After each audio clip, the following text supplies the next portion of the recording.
ہمیشہ گالم گلوچ وہاں ہوتی ہے جہاں علم نہ ہو۔ مہذب خاندان وہ ہوتے ہیں جو گھر کی چار دیواری کے اندر اپنی باتوں کو طے کر لیں۔ ہم نے کروانی ہے اپنی بخشش، ہمیں اپنی بخشش کے لیے ایک امام چاہیے، کیونکہ ہم بہت بعد میں آنے والے لوگ ہیں، ہم نے نبی کو دیکھا نہیں ہے۔ قرآن کہتا ہے نبی کی زندگی میں تمہارے لیے سیرت ہے۔ نماز پڑھنی ہے تو دیکھو نبی کیسے پڑھتا تھا، روزہ رکھنا ہے تو دیکھو نبی کس وقت میں رکھتا تھا، زکوٰۃ دینی ہے تو دیکھو نبی کیسے دیتا تھا، زلفیں سوارنی ہے تو دیکھو نبی کیسے سوارتا تھا، چلنا ہے تو دیکھو نبی چلتا کیسے تھا، بولنا ہے تو دیکھو نبی بولتا کیسے تھا۔ خدا کہتا ہے جو میرا نبی کرے وہ کرو۔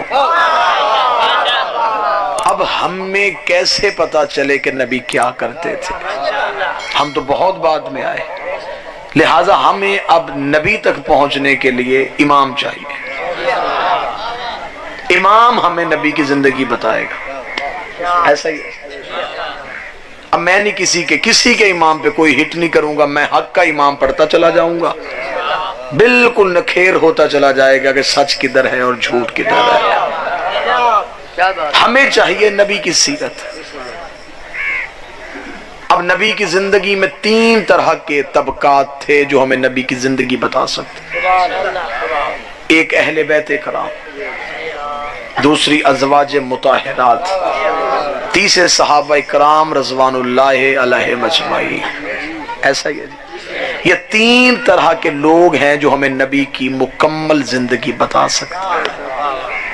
اہل بیت کو پہلے پیچھے ہٹا دیتے ہیں، بات اہل سنت بھائیوں کے ساتھ کرتے ہیں۔ اگر ہم صحابہ سے دین پوچھیں گے، صحابی ہمیں وہی سیرت بتائے گا جو نبی کی گھر سے باہر تھے۔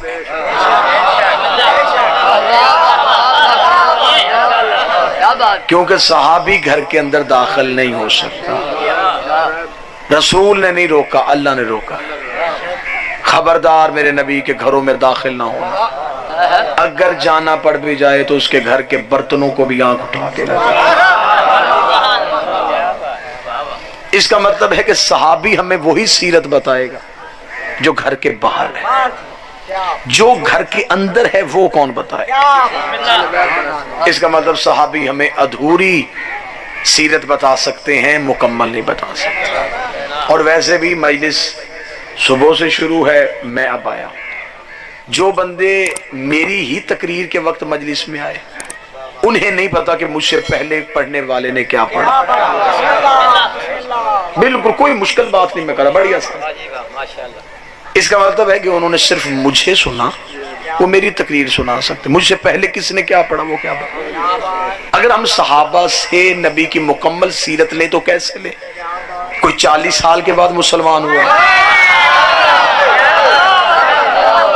کوئی 25 سال کے بعد کلمہ پڑھ رہا ہے، کوئی 30 سال کے بعد کلمہ پڑھ رہا ہے، تو جو پچھلی نبی کی زندگی ہے وہ کون بتائے؟ اب ہم کہتے ہیں کہ اے امت کی ماؤں، اے نبی کی بیویوں، آپ ہمیں نبی کی سیرت بتائیں۔ وہ بتائیں گی، بالکل بتائیں گی، لیکن وہی بتائیں گی جو گھر کے اندر ہے۔ آیت صحابی کو اندر نہیں جا رہی تھی، نبی کی بیوی کو باہر نہیں جانے دے رہے۔ خدا قرآن میں کہتا ہے اے نبی کی بیویوں اپنے گھروں کے اندر رہو، خبردار گھروں سے باہر نہ جانا۔ صحابی اندر نہیں آ رہا، نبی کی بیوی باہر نہیں جا رہی۔ دین ہمیں مکمل لینا ہے، نبی گھر میں بھی نبی ہے، نبی باہر بھی نبی ہے، پھر ایک ہی طبقہ ایسا بنتا ہے، نبی گھر میں ہوتے تھے یہ گود میں ہوتے تھے، نبی مسجد میں ہوتے تھے یہ پشت میں ہوتے تھے۔ بسم اللہ۔ صرف اہل بیت کرام ایسے ہیں جو ہمیں نبی کی مکمل سیرت بتا سکتے۔ آج ایک گاؤں 7 مسجدیں، ایسا ہی ایک شہر 100 مسجد، کوئی یہاں ہاتھ باندھ کے نماز پڑھ رہا، کوئی یہاں ہاتھ باندھ کے پڑھ رہا، کوئی یہاں ہاتھ باندھ کے پڑھ رہا، کوئی کھول کے پڑھ رہا، اور سارے کہتے ہیں کہ ہماری نماز رسول والی ہے۔ ہر ایک فرقہ یہ کہتا ہے کہ ہماری نماز کا طریقہ، اتنے پچیتی بندے بیٹھے، مجھے بتاؤ کیا نبی نے ہر طریقے سے پڑھی تھی؟ ایک طریقے سے پڑھی، تو یہ طریقے کیوں بدل گئے؟ تھوڑا بہت فرق ہو سکتا تھا، اتنا زیادہ فرق تو نہیں ہو رہا نا۔ یہ فرق کہاں سے آیا؟ کوئی یہاں یہ بیٹھ کے نہ بیٹھے کہ میں شیعہ مجلس میں بیٹھا ہوں، شیعہ خطیب ہے، کوئی سنی بیٹھا ہو تو وہ یہ سمجھے کہ شاید میں دوسری فرقے، نہیں، مسلمان بن کے بات سنتا۔ یہ فرق رسول کا فرق نہیں، یہ اماموں کا فرق ہے۔ نبی نے ہمیں 4 طریقے کی نماز نہیں دی، نبی نے 1 طریقے کی نماز۔ 85 بندے بیٹھے ہیں، میری سمجھ میں یہ بات نہیں آتی، جو کام دن میں نبی 5 دفعہ کرتے تھے اور چھپ کے نہیں کرتے تھے، سامنے کرتے تھے، جو کام نبی نے دن میں 5 دفعہ ظاہر کیا، امت کو ابھی تک وہ پتہ نہیں چلا کیسے کیا۔ غدیر تو ایک دن آیا تھا،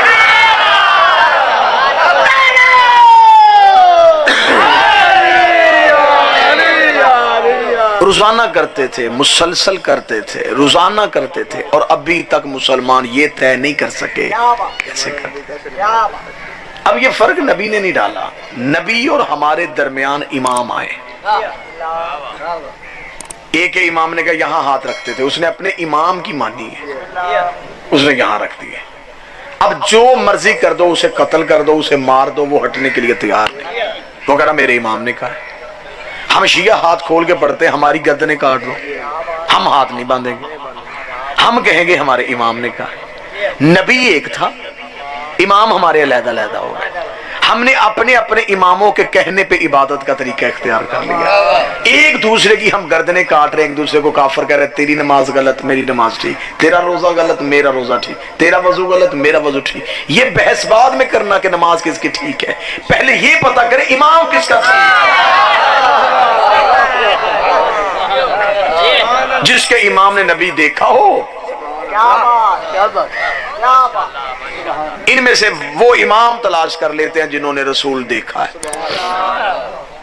میرے اہل سنت بھائی تشریف فرما مجلس میں، حنفی مذہب مسلک سے ان کا تعلق، حنفی کہتے ہیں امام ابو حنیفہ کے ماننے والے، کو نام ان کا نعمان بن ثابت تھا۔ میں اہل سنت کتابوں سے دگانے کے لیے تیار ہوں۔ امام ابو حنیفہ نے کہا اگر میں 2 سال برطول کے بیٹے جعفر صادق کی شاگردی نہ کرتا تو مجھے دین کا پتہ ہی نہ چلتا۔ اب ادھر یہ امام ہیں، ادھر ہمارے امام کے شاگرد ہیں۔ میرے اہل سنت بھائیوں کے دوسرے امام، میں عزت سے نام لے رہا ہوں، احمد بن حنبل، ان کے ماننے والے حنبلی کہلاتے ہیں۔ احمد بن حنبل کے بیٹے نے کہا بابا مجھے رتبوں کے اعتبار سے صحابہ کے نام لکھوا، کہ صحابی کا مرتبہ زیادہ، اس سے کم کس کا، اس سے کم کس کا، اس سے کم۔ باپ نے کہا کاغذ قلم پکڑ، بیٹے نے کاغذ قلم پکڑے، احمد بن حنبل نے لکھوانا شروع کر دیا۔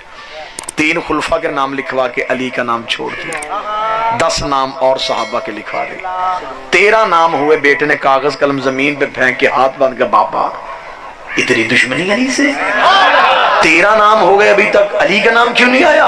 احمد بن حنبل نے جھڑک دے کر شرم کر، پوچھا صحابہ کا ہے، علی کوئی صحابی ہے؟ علی تو محمد کا بھائی ہے۔ صحابہ کا پوچھ رہا۔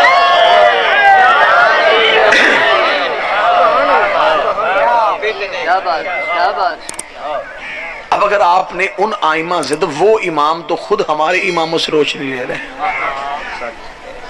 امام ابو حنیفہ نے روشنی لی ہے امام صادق سے۔ اچھا ان اماموں کی اگر زندگی آپ مجھ سے پوچھیں، کوئی نبی کے 80 سال بعد آیا ہے، دوسرے 95 سال بعد آئے، ایک 125 سال بعد آئے، ایک